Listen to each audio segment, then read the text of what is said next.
தயிர் ஒரு எளிமையான உணவு தான். ஆனால் இது நம்ம டெய்லி சாப்பிட்றதுனால நமக்கு நிறைய ஹெல்த் பெனிஃபிட்ஸ் கிடைக்குது. முக்கியமாக நோய் எதிர்ப்பு சக்தி கிடைக்குது. பல்லுக்கும் எலும்புக்கும் ரொம்பவே நல்லது. நம்மளோட செரிமானத்துக்கு உதவுது.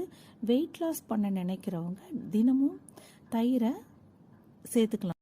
தயிரில் இருக்க ப்ரோபயோட்டிக் பாக்டீரியா பெருங்குடலில் நல்ல பாக்டீரியா வளர உதவி செய்து, அதனால் நம்ம செரிமானம் ரொம்பவே சிறப்பாக இருக்கும்.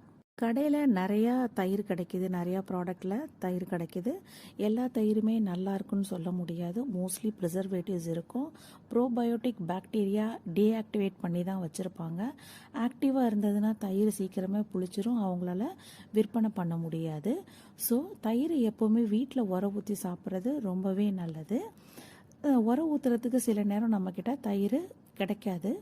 நம்ம நிறைய மெத்தட்லாம் ட்ரை பண்ணுவோம். இருந்தாலும் பாக்கெட் தயிர் இருக்கு இல்லையா, அதில் உர ஊற்ற ட்ரை பண்ணும்போது சரியாக உரையாது. சில நேரம் ரொம்ப கொலன்னு ஆயிருக்கும். நானும் ட்ரை பண்ணியிருக்கேன், நீங்களும் ட்ரை பண்ணியிருப்பீங்கன்னு நினைக்கிறேன்.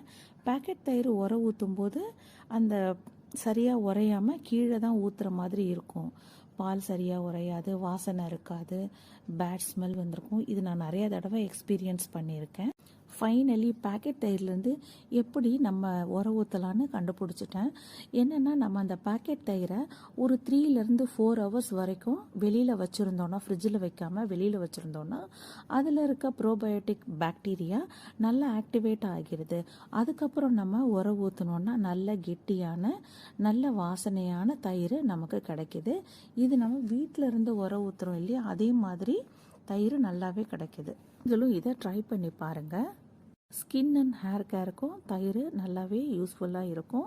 அதை எப்படி யூஸ் பண்ணுறதுன்று நான் வரப்போகிற வீடியோஸில் உங்களுக்கு சொல்கிறேன். இந்த மாதிரி நிறைய தகவலுக்கு நம்ம சேனலை சப்ஸ்கிரைப் பண்ணுங்கள், ஷேர் பண்ணுங்கள், லைக் பண்ணுங்கள். தேங்க்யூ ஃபார் வாட்சிங்.